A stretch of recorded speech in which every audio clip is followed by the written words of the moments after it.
তাহলে কি কোথাও গিয়ে 2 এপ্রিল আমাদের ভারতীয় শেয়ার বাজারে একটা ভয়ঙ্কর লেভেলের ক্র্যাশ আসতে চলেছে?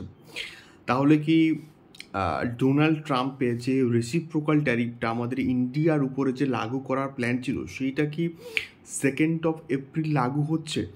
এবং যার প্রভাব ডিরেক্টলি, আমি এখানে ইনডাইরেক্টলি কিন্তু বলবো না, ডিরেক্টলি কিন্তু পড়তে পারে ভারতীয় শেয়ার বাজারের উপরে। এবং এই যে কন্টিনিউয়াসলি মার্চ মাসে 3rd উইকে আমরা একটা বুলিশ নেচার দেখছিলাম মার্কেটের মধ্যে, সেইটা কোথাও গিয়ে একটুখানি থামবে এবং আবার আমরা কি ডাউন ট্রেন্ড দেখতে পাবো মার্কেটে।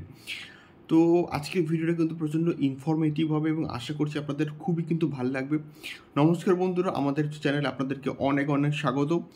তো এখন আমরা এই ভিডিওর মধ্যে কথা বলবো এপ্রিলের 1st উইকটা সম্ভবত কিন্তু প্রচণ্ড ক্রুশিয়াল কিন্তু হতে চলেছে, এবং এপ্রিলের 1st এবং 2nd উইকের মধ্যে মার্কেটে অনেক কিছু কিন্তু ঘটবে।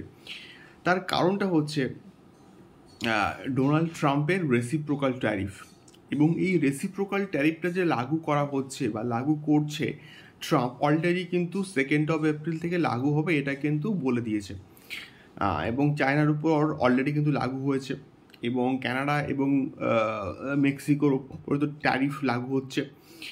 তো আমি এটা বারবার বলে এসেছি যে নিফটি যে পয়েন্টে শেষ হচ্ছে, এবং কন্টিনিউয়াসলি গত 4 দিন ধরে কিন্তু নিফটি, সেন্সেক্স এগুলো কিন্তু বাড়ছে, এবং এটা প্রচণ্ড পজিটিভ একটা সাইন। তবে এখানে কিন্তু এফআই এটা কিন্তু ট্র্যাপ কিন্তু করছে এবং গেম কিন্তু খেলছে, এবং এটাকে নিয়ে আমি কিন্তু কথা বলেছি একটা ভিডিওর মধ্যে। আপনারা কিন্তু সেই ভিডিওটাকে চেক আউট করতে পারেন, এবং ডিটেলসে আমি কিন্তু মোটামুটি কোথাও কি কথা বলেছি। তো এখন বিষয়টা হচ্ছে এই যে রেসিপ্রোকাল ট্যারিফটা যদি ইনকেস লাগু হয় 2nd এপ্রিল লাগু করানোর কথা রয়েছে, এবং যদি লাগু হতে হতে 5 তারিখ, 6 তারিখ বা 7 তারিখ হয়ে যায় কোথাও গিয়ে, তাহলে এই যে এটা রেসিপ্রোকাল ট্যারিফটা কিন্তু মার্কেটের জন্য খুবই একটা নেগেটিভ একটা নিউজ, খারাপ একটা খবর। এবং মার্কেট না খারাপ খবর খোঁজে কখন পড়বে, এবং খারাপ খবর একটু 1% যদি খারাপ খবর আসে তাহলে মার্কেট কিন্তু পড়ে যায়, মার্কেট কিন্তু ডাউন ট্রেন্ডে চলে যায়। এই যে স্ট্যানলি মর্গান তারা যে ডেটা দিয়েছে সেটা অবশ্যই হওয়ার পসিবিলিটি আছে। মার্কেট এখন কারেকশনস ফেজে আছে, মার্কেট এখন বিয়ার ফেজে কিন্তু যায়নি, মার্কেট কারেকশন ফেজে কিন্তু রয়েছে। এই মার্কেট কারেকশন ফেজে যখন রয়েছে তখন তারপরে মার্কেট কিন্তু বাড়তেই হবে, এবং সেই কারেকশনটা যে সাপোর্ট লেভেলটা ছিল সেটা ব্রেক করে যদি মার্কেটে খারাপ খবর আসে এই রেসিপ্রোকাল ট্যারিফকে কেন্দ্র করে, তাহলে মার্কেট এক ধাক্কায় কিন্তু পড়তে পারে, অনেকটাই কিন্তু পড়তে পারে। এবং যেমন রেসিপ্রোকাল ট্যারিফটা আমাদের ইন্ডিয়ার ক্ষেত্রে খুবই খারাপ, তেমনিভাবে ইনডাইরেক্টলি আমি বলবো যে ইউএসের ক্ষেত্রেও কিন্তু খুবই খারাপ। তার কারণ লং টার্মে এই রেসিপ্রোকাল ট্যারিফ যদি চলে তাহলে সেক্ষেত্রে কিন্তু যেমন ইন্ডিয়ার ইকোনমি ক্ষতিগ্রস্ত হবে এবং ইন্ডিয়ার মালপত্র ইউএসএতে বিক্রি হবে না, তেমনিভাবে কিন্তু ইউএসএর মালপত্র কিন্তু আবার ইন্ডিয়াতেও কিন্তু বিক্রি হওয়াটা কিন্তু খুব চাপ হয়ে যাবে। তো সেক্ষেত্রে এই বিষয়টা যদি হয় তাহলে কিন্তু সেক্ষেত্রে খুব বেশি দিন যে রেসিপ্রোকাল ট্যারিফটা চলবে বা লাগু থাকবে এবং ইন্ডিয়া এবং ইউএসের মধ্যে, সেটা কোথাও গিয়ে আমার মনে হচ্ছে না। এবং এই রেসিপ্রোকাল ট্যারিফটা ইন্ডিয়া এবং ইউএসের মধ্যে একটা নেগোসিয়েশনস হয়ে কিন্তু হয়তো কম পার্সেন্টে কিন্তু চলে আসবে, যেখানে 20-25%, আমি একটা সিম্পল একটা এক্সাম্পল বলছি, 20-25% হওয়ার কথা ছিল, সেটা যদি কমে 1-5% হয় বা 1-7% গিয়ে দাঁড়ায়, তাহলে সেটা দুটো দেশের ক্ষেত্রেই কিন্তু খুব পজিটিভ একটা জিনিস কাজ করবে।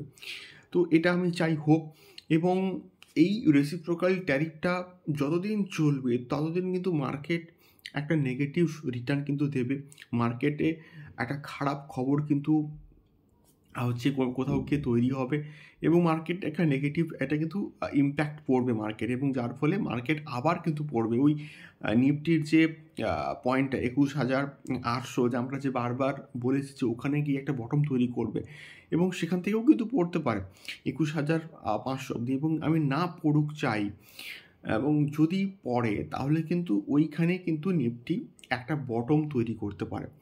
এবং এই রেসিপ্রোকাল টাইপটাকে যদি ইন ফিউচারে 1-2 মাসের মধ্যে কমিয়ে নেওয়া হয় এবং দুটো দেশের মধ্যে একটা মিটিং করে একটা আলোচনা করে যদি কমে যায় ইন কেস, তাহলে কিন্তু সেটা কোথাও গিয়ে মার্কেটের আবার একটা পজিটিভ দিক হবে।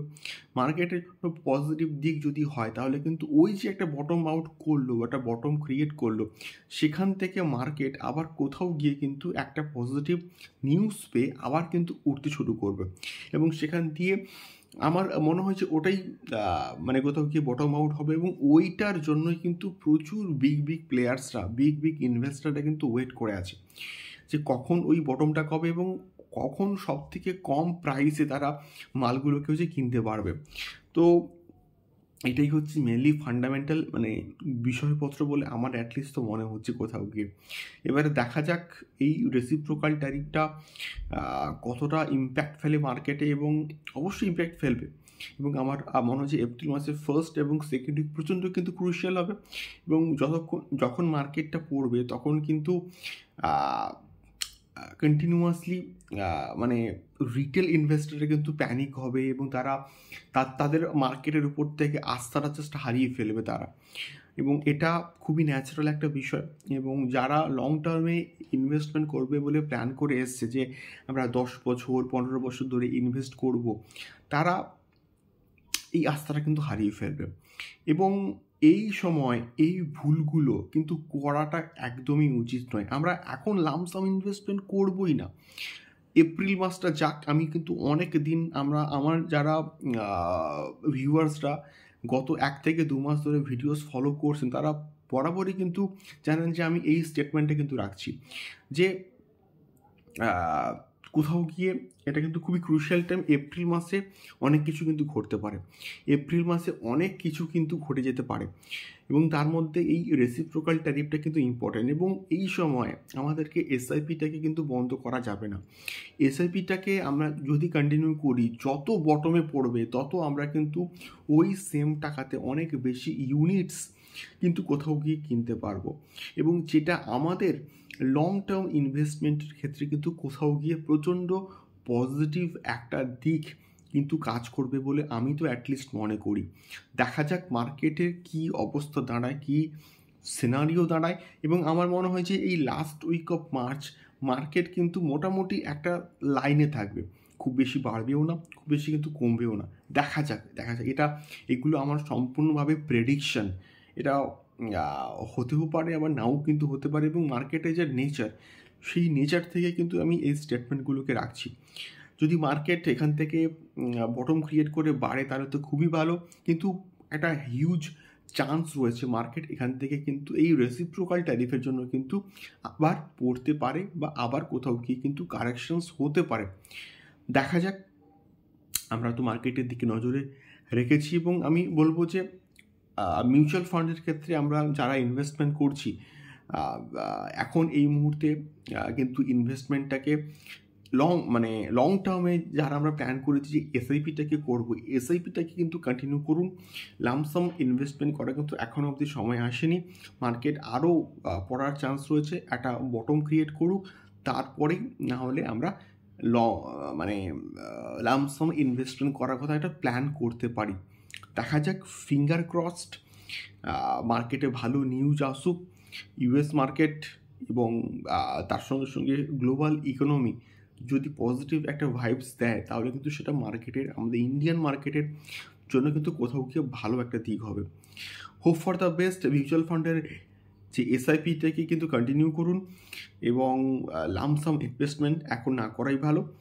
এবং তাছাড়া আমি বলবো যে আপনারা কোনো রকম ইনভেস্টমেন্ট করার আগে অবশ্যই আপনাদের ফাইন্যান্সিয়াল অ্যাডভাইজারের থেকে অ্যাডভাইস নিয়ে তারপরে কিন্তু এই ইনভেস্টমেন্টগুলো করবেন, এবং অবশ্যই ভালো করে রিসার্চ ওয়ার্ক করে কিন্তু তারপরে ইনভেস্টমেন্টগুলো প্ল্যান করবেন। এবং this videos is only only for educational purpose. দেখা হচ্ছে পরবর্তী ভিডিওতে mutual funds, stock market, share market সংক্রান্ত আরও অনেক ইনফরমেটিভ ভিডিওস নিয়ে। আশা করছি আপনাদের এই ভিডিও থেকে একটু হলেও কিন্তু আপনারা উপকৃত হয়েছেন। দেখা হচ্ছে পরবর্তী ভিডিওতে। নমস্কার।